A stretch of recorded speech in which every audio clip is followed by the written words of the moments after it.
Mr. Calloway. Ma'am. Della Whitfield. My father runs the horse operation 2 miles north, the one with fences that actually hold. 3 of his mares spent the night on the wrong side of that line. I found them at first light. Wasn't sure whose gate to knock on. Now you don't have to guess. Purebred stock, Mr. Calloway.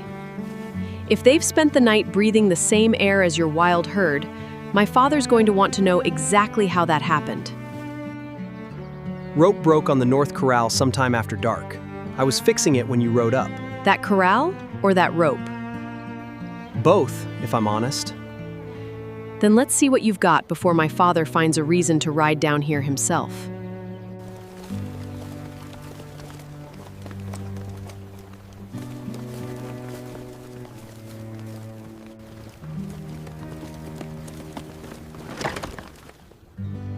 This won't hold past noon. It held last night. Last night you didn't have 3 of my father's mares testing it from the other side.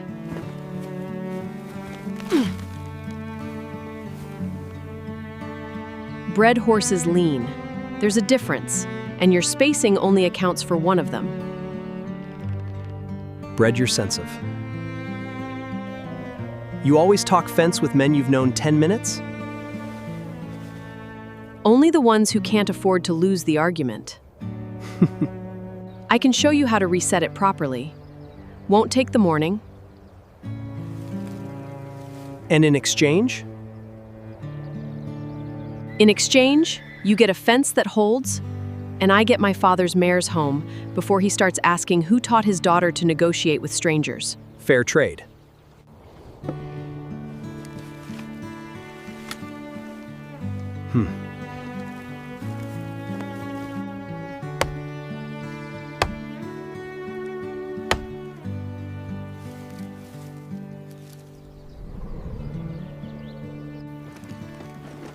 That lead mare of yours, the gray, how long have you had her? 6 weeks. She hasn't let anyone within 10 feet. She let me within 6 just now. I noticed.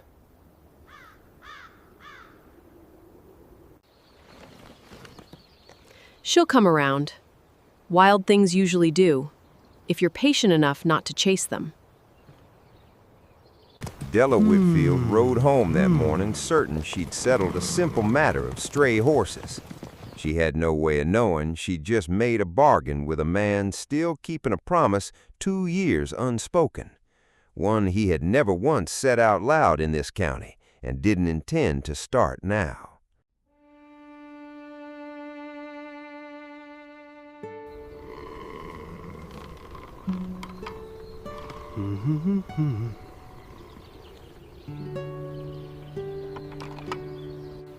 Your father run out of fences that need checking?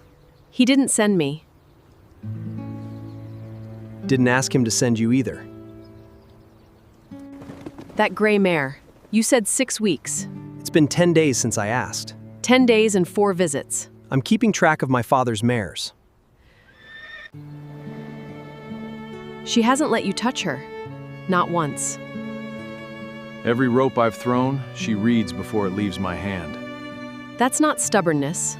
That's intelligence. You're doing the same thing with her every time. She's already 3 moves ahead of you. And you'd do different? I'd do nothing. That's the whole trick. You don't approach her. You let her approach the idea of you. Stand still long enough, she starts wondering why you're not interested. Horses hate being ignored more than they hate being caught.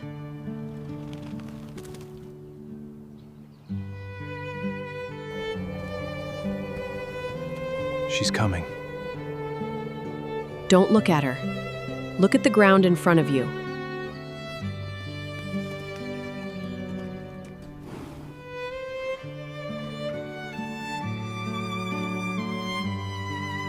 "6 weeks I couldn't get her within 10 feet. 10 minutes and she came to me. That's not a compliment to me, Ezra. That's you finally standing back long enough to let her decide.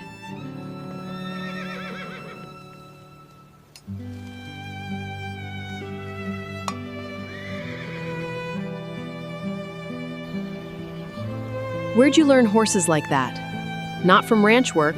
Ranch work teaches you to move stock. Not read it. Different places. That's not an answer. It's the only one I've got today. Your family's still back wherever different places is? I don't have much family left to speak of. That's not an answer either. No, it's not. Fair enough. I've got questions I don't answer either. I noticed you didn't ask which ones. I will, just not today. Della Whitfield had learned to read a wild horse in one afternoon.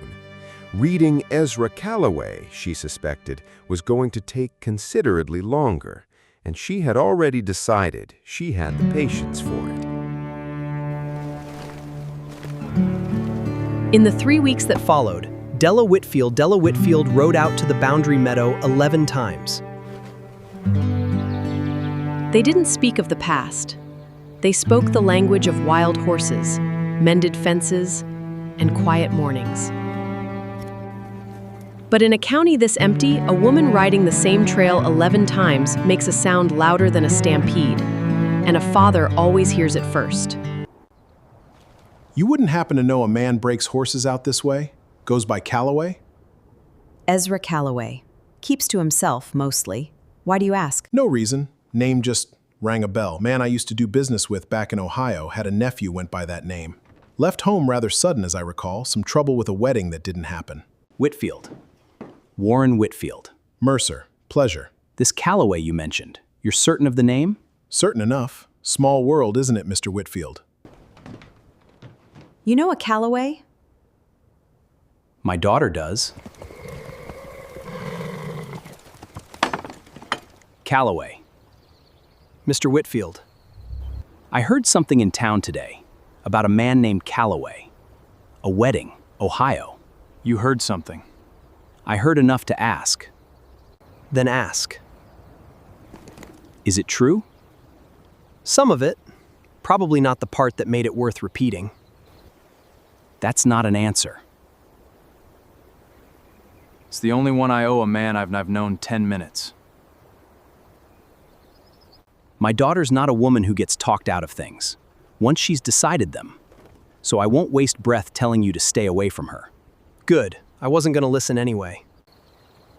Whatever happened in Ohio about who tells her first. A story like that lands different depending on whose mouth it comes from. Sit down, Della. I'll stand. I met a man in town today, says he knows the Calloway name from Ohio. Lots of people are named Calloway. He mentioned a wedding that didn't happen, a man who left rather suddenly. And you believe a stranger you met once over a name he wasn't even certain of? I believe I've watched you ride out to that man's land 11 times in 3 weeks, and I'd rather ask an uncomfortable question. That's not fair. No, it isn't. I'm not being fair. I'm being your father. I'll ask him myself. Not because you told me to, because I decide what I ask and when. Same as I always have. That's all I wanted. That you ask. You could have just said that, instead of setting a trap with it. Della Whitfield had built her whole life on reading things carefully before deciding what to trust. A herd, a ledger, a man. She had never once been wrong. She was beginning to suspect this might be the first time. And the whole county turned out for it. Bride standing at the altar in her mother's dress, and the groom's horse gone from the stable an hour before the ceremony. Never did show his face in that county again. What happened to the girl? Susanna Cole. Fine family. Never did marry after, far as I know. Some scandals a woman doesn't recover from, even when the fault's not hers to carry. Calloway. That's the name. Same one, if the description's anything to go by. There's a man in town talking about Mr. Calloway, telling it ugly. I thought you'd rather hear it from me than catch it secondhand in the street. Telling what, exactly? That he left a woman at the altar. Back in Ohio. That's the shape of it, far as I heard. thank you for telling me straight. Whatever the truth of it, you'll want to hear his version before you decide what to do with theirs. That's exactly where I'm headed. You heard. I heard a version. I want yours.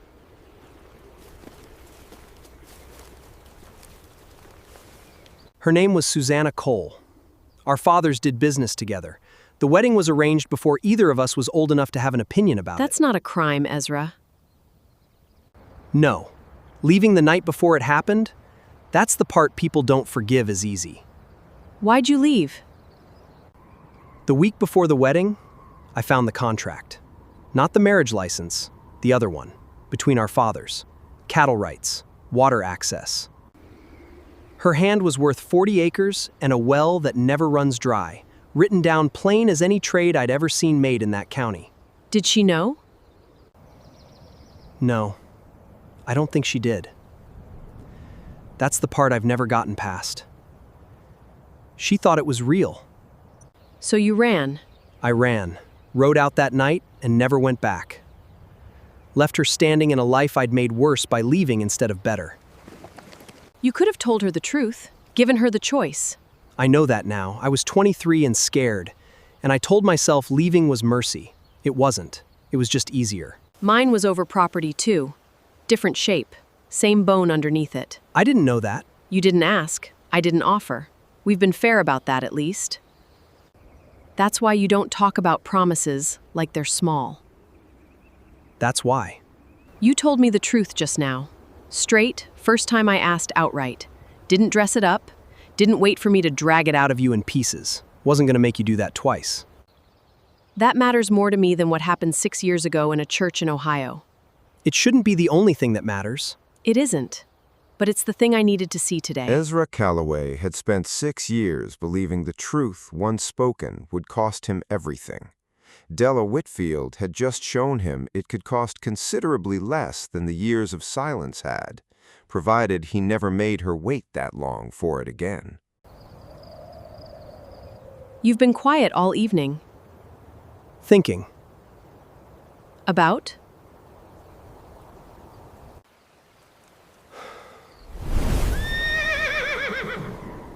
That's not an evening breeze.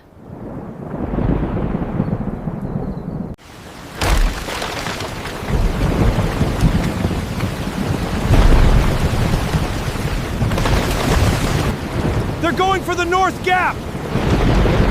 The ravine's past that fence line.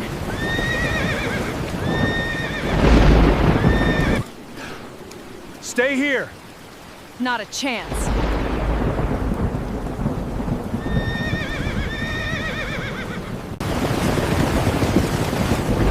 Tough and calm!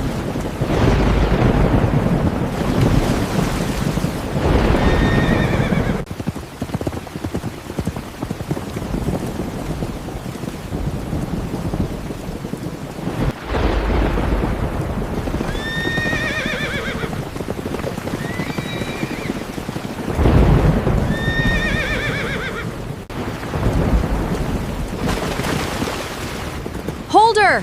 I've got the rest.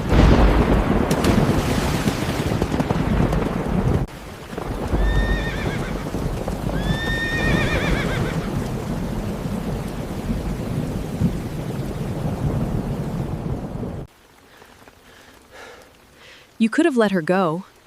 Saved your shoulder. No, I couldn't.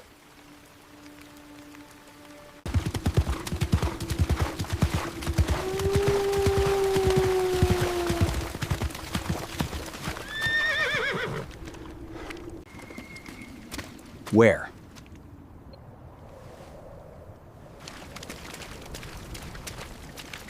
Show me your hand. This is what holding on costs. Yes, sir.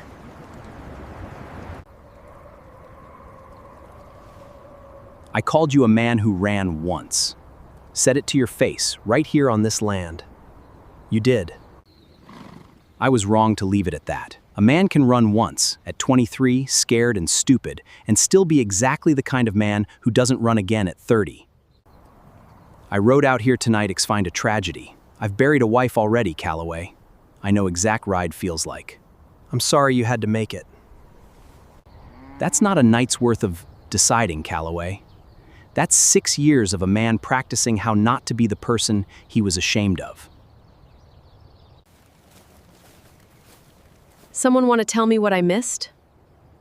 Your husband, 3 weeks ago.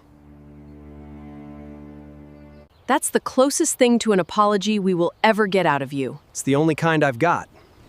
Since you already know what I'll say. I think that was a blessing. Take it.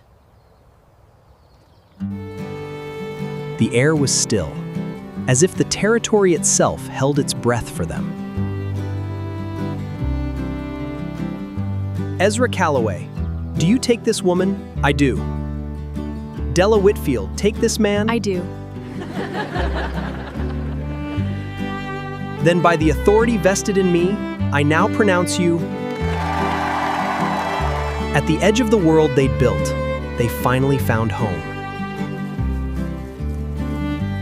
Wedding gift. Good bloodline. That's generous, sir.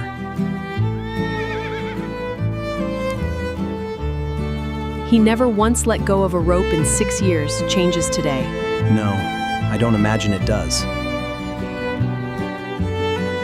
Ezra Calloway had spent 11 years working other men's land, listening for an echo that never quite sounded like his own.